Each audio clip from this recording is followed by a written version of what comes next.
Hello, welcome to a 2024 review program, a news brief of the 2024 highlights in our continent and in the world. Today we present what happened in the electoral area. We are going to review the presidential elections held in the United States, Mexico, El Salvador and Uruguay. I am Luis Francisco Blandón. Let's begin.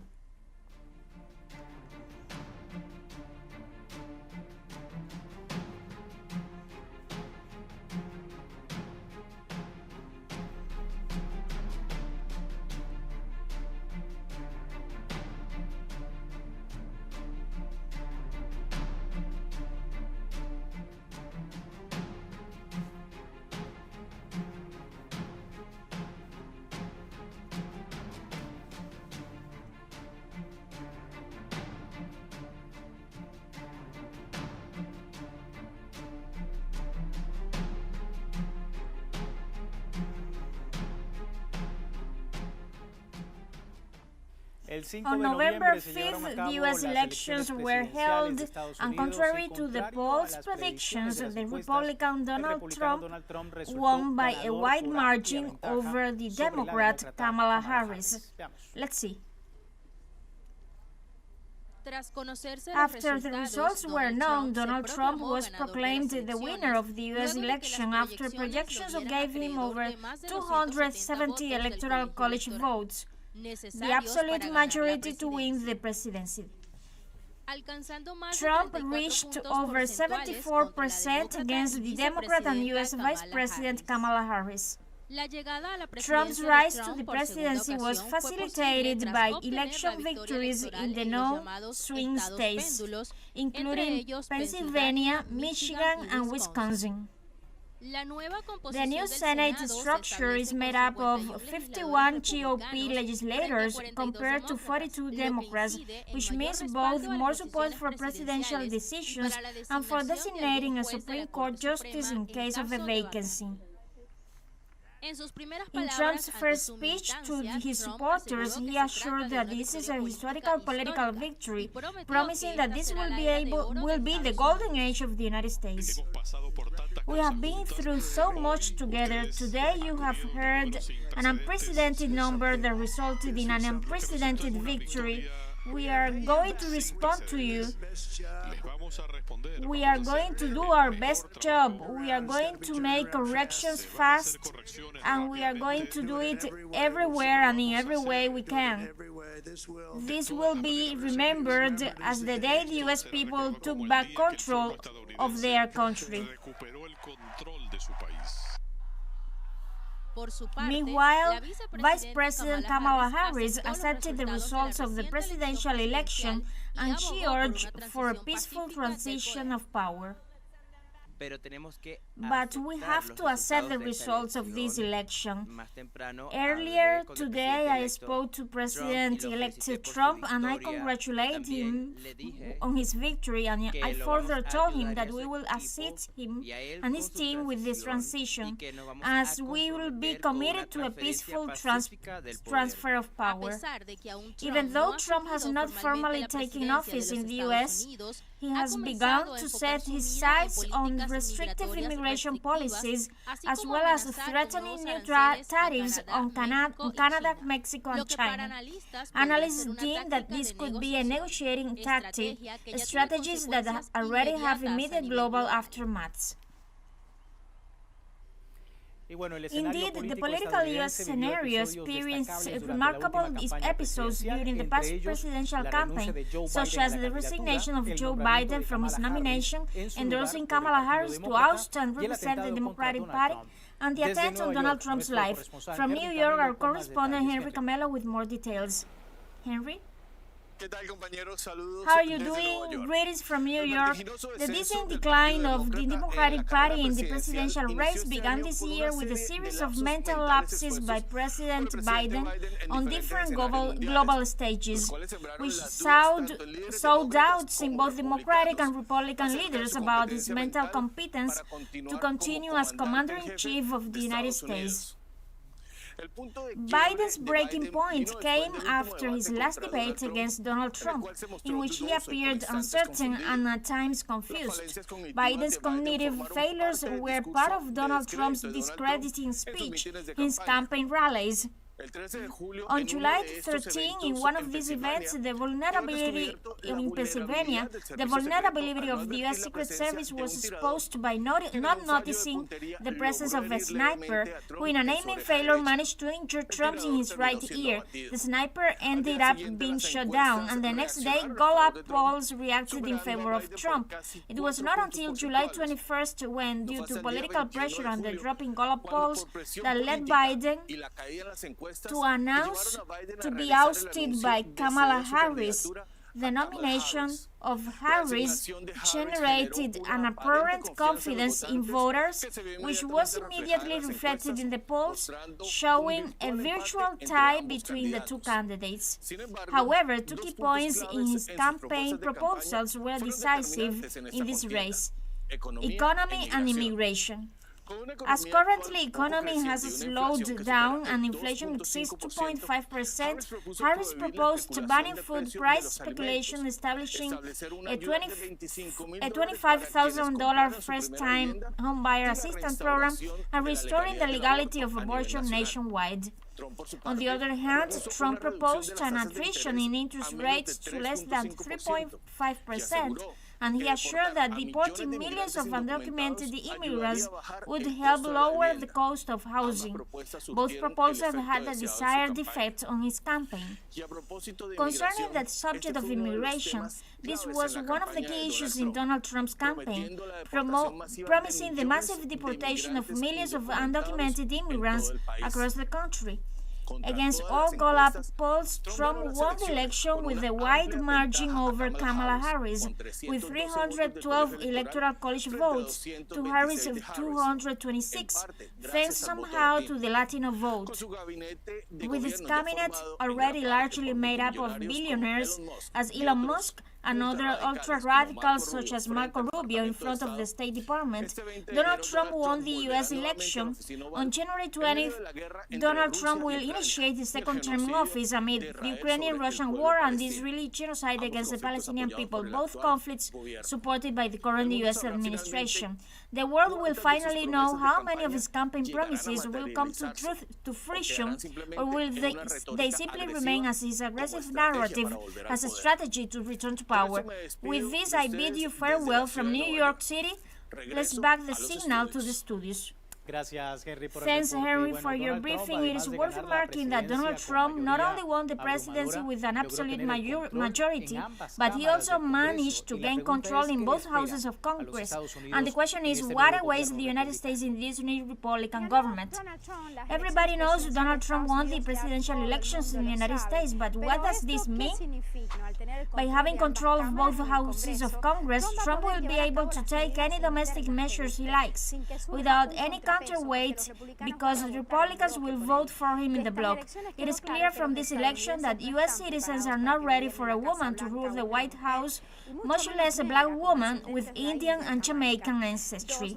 Secondly, the polls are no longer reliable when they tell you that they are so close, but what a tie if Trump will return to the White House after a landslide victory, in which the youth, the Latinos, Muslim men, working class, and uneducated participated. They made up that majority who voted for Trump, unlike in 2016. Now he did win with the popular vote, and the only thing I agree with these polls is that the United States is a country split in half, but not by ideologies, but it is split between the city and the country. The cities mostly voted for Kamala Harris, while those who live in rural areas voted for Trump massively. In addition, the vote was divided between nationalism and globalism. Critics say that Democrats forgot about the working class, and Trump reached out to them, visiting a McDonald's or garbage collectors and talking to all those people, promising what the Democrats forgot. In the Biden administration, a government with opportunities, with more jobs, these working classes forgot Trump's anti-immigrant speech and joined the elites, who spoke again of making the United States greater. Everything is going well for the 78-year-old Trump, so he will be able to rule as he pleases.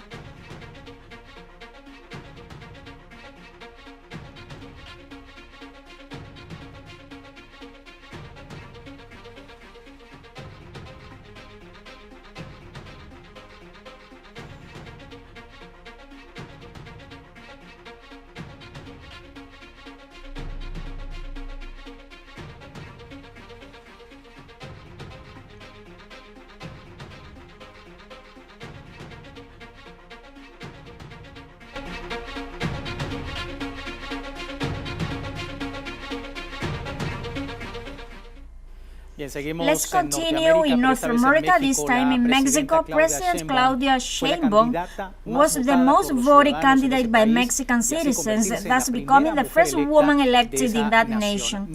Our correspondent Daniel Rosas provides us more information.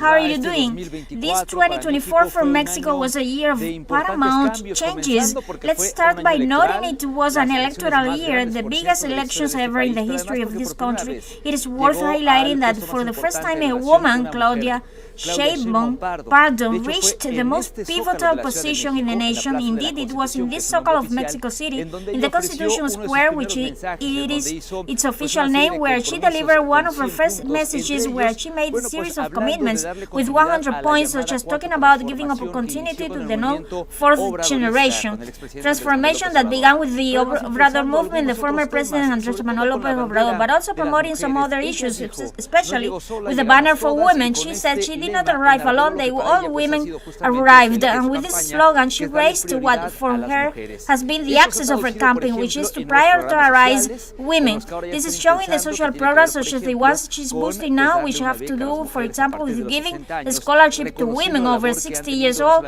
recognizing the work they have done not only as wives but also as mothers, as caregivers, and those who have dedicated themselves to their homes. Moreover, there were speeches of greater attention and a boost to education and technology. There have been even some paradigm shifts announced, for example, fighting off security with a more efficient use of technology. Likewise, as if these were not enough, it would seem that in other areas such as economy, things have been going well. I am referring to the fact that in spite of the change of government, in spite of all the movements that have taken place in terms of political issues, for example, the non-Plan C reforms, that is, a series of constitutional reforms which have been highly criticized by the opposition, the truth is that the economy, for instance, continues to maintain positive figures. So all this has encompassed the first term of the first woman president here in Mexico, a significant change in this 2024 that we are closing. It is undoubtedly very significant. Thanks to our Daniel Rosas from Mexico. Indeed, in her first speech, the president-elect thanked and expressed that she did not come alone, but with her came all Mexican women, she said. For the first time, not in 200 years, at least in 500 years, there had not been a woman president of Mexico.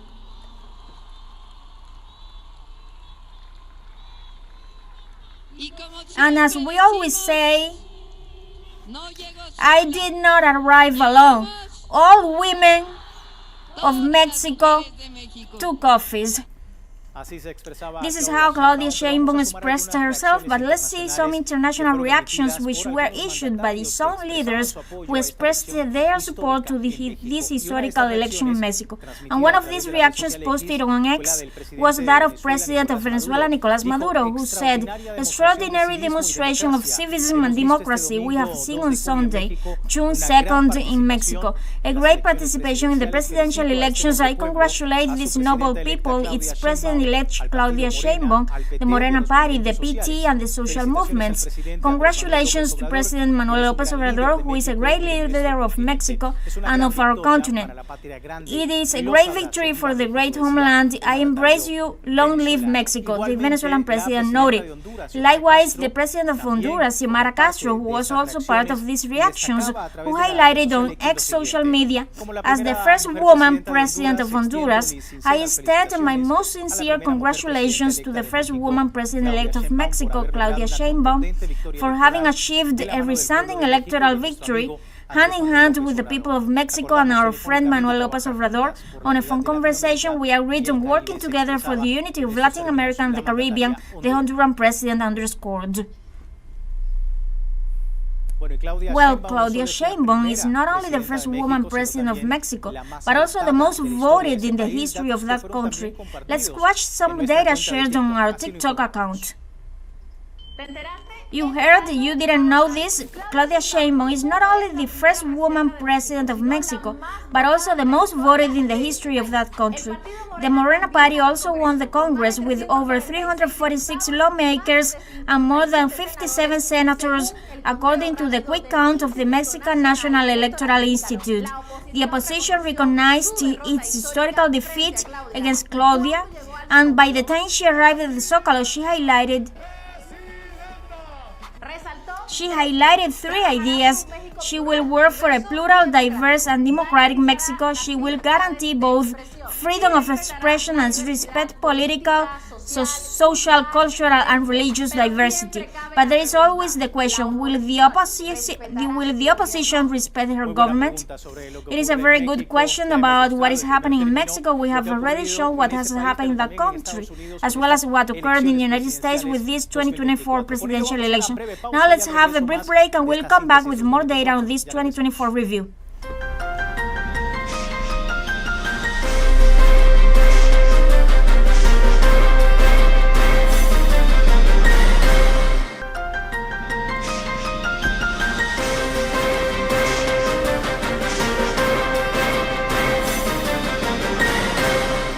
Thank you for following us on this 2024 review, briefing the highlights of this year reported by teleSUR. In El Salvador, presidential and legislative elections were held amid the controversial nomination of President Nayib Bukele for a second term, which has been accused of being unconstitutional. Let's see what happened.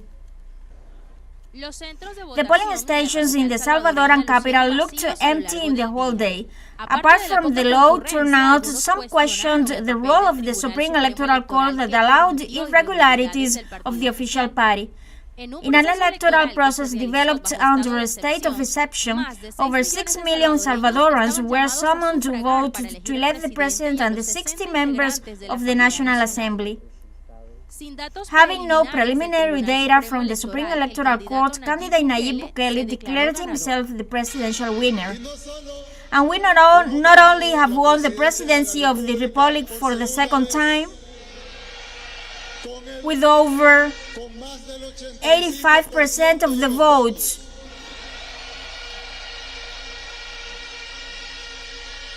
but we have also won the Legislative Assembly with 58 out of 60 lawmakers. The party of the Farabundo Martí Front for National Liberation did not want to mention numbers until the official results were issued. However, its leadership ensured that, contrary to the opposition's narrative, which main target was to wipe them off the political map, the party was strengthened. Therefore, today beyond the results we have had, it is crucial to understand the role of the historical cycle played by this instrument called FMLN party, which today is still alive and it will continue to be alive. Surely not with the same leadership we faced that decisive moment in the history of El Salvador. Thus we paid a very high price for it. Many of the tally sheets were not found in the electoral boxes, but the prosecutor's office, the official Nuevas Ideas party, had copies, which the Supreme Electoral Court endorsed to use. While Article 211 of the Electoral Code is clear in noting that the valid tally sheets are only from the voting boards, sealed and signed by their members. After 15 days of a questioned vote count, the Electoral Court officialized the results of the legislative elections. President Nayib Bukele's party won 54 out of the 60 congressional legislators. In this way, Nayib Bukele is able to concentrate power in the main entities of the country, giving him carte blanche for his projects and interests, a scenario that worries diverse social and political movements that see in Bukele's government a threat to the constitutional order and democracy in El Salvador. Let's go now to South America. In 2024, Uruguayans elected a new president after a long electoral campaign. Our correspondent Mateo Grille gives us more information. This year, 2024, Uruguayans elected a new government.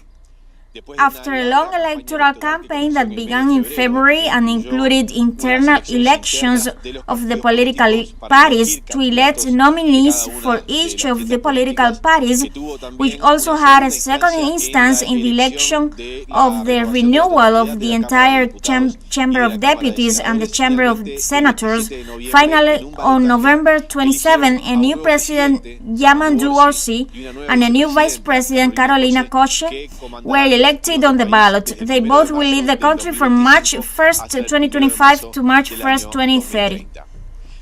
Several issues are presented as the first challenges during this next governmental term. The fundamental ones are economy, to diffuse the growing inequality Uruguay has by unraveling its causes.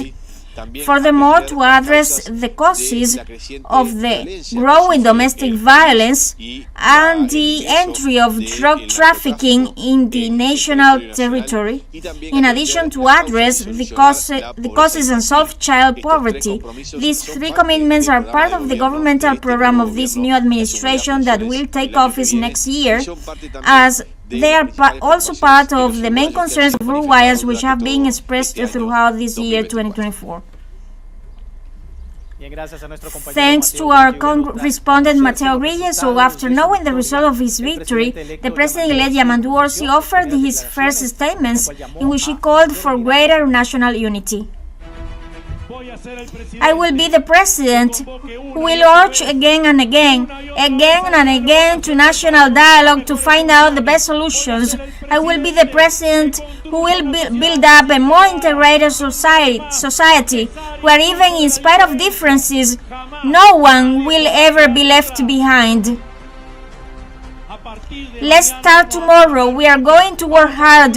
We are going to work very hard every day, and we'll never stop working on the construction of a Uruguay we deserve, where no one feels to be left behind. To listen a lot, to decide, and to work hard for a better Uruguay. I invite you all. Thank you very much for all this effort. Greetings to Uruguay. Greetings, compatriots. Thank you. Those were the statements of the President-elect of Uruguay, and on the following TikTok we will provide more details of how left-wing in that country has retaken the Uruguayan government for the fourth time. Let's see details of the impressions, for example, of Álvaro Delgado upon learning of his defeat. The left wing retains the government in Uruguay. The broad front led by Yamandu Orsi has come to power for the fourth time after an electoral process in which the turnout reached almost 90% of the over 1.7 million eligible to vote, a fact that evidences the strong participation of the citizenry. Álvaro Delgado of the National Party acknowledged his defeat on a speech full of respect and democracy, stressing the importance of the agreements and sincerely congratulating the president-elect. Delgado assured that in Uruguay no one has a majority and that it is time to build up consensus. Despite the defeat, the nationalists sent a strong embrace to Orsi and to the broad front, reaffirming his commitment to the country. Yamandu Orsi, on his victory speech, left a clear message of unity. This country is an example of positive accumulation, he said, noting that differences should be a part of the debate but never of the aggravation. Orsi pledged to be a president of dialogue and to work for a more integrated Uruguay where no one is left behind regardless of their social, economic or political class. He also made an emotional recognition to the figures of the broad front such as Tabaré Vázquez, Danilo Story, Mariana Arana and Pepe Mujica. Among the greetings received by Orsi, the president of Uruguay, Luis Lacalle Pou, was one of the first to acknowledge the victory of Yamandu Orsi on his social networks, and the world also celebrated it. With the arrival of Orsi to the presidency, a new chapter for Uruguay opens up. Let's learn a little more about the president-elect of that country. The presidency by the Broad Front Party through Yamandu Orsi. Yamandu Ramon Antonio Orsi Martinez was born on June 13, 1967 in Uruguay. He obtained a teaching degree in history in 1991. at the Artigas Institute at the Artigas Teacher Institute, teaching until 2000. He was elected president on November 24, 2024, so he will take office on March 1st, 2025, and among his proposals, he highlights an inclusive economy, quality education, work as a priority, among other paramount issues for his administration. Regarding this past election, we are willing to show our audience some international reactions that were issued by various leaders who expressed their support for the victory of Yamandu Orsi.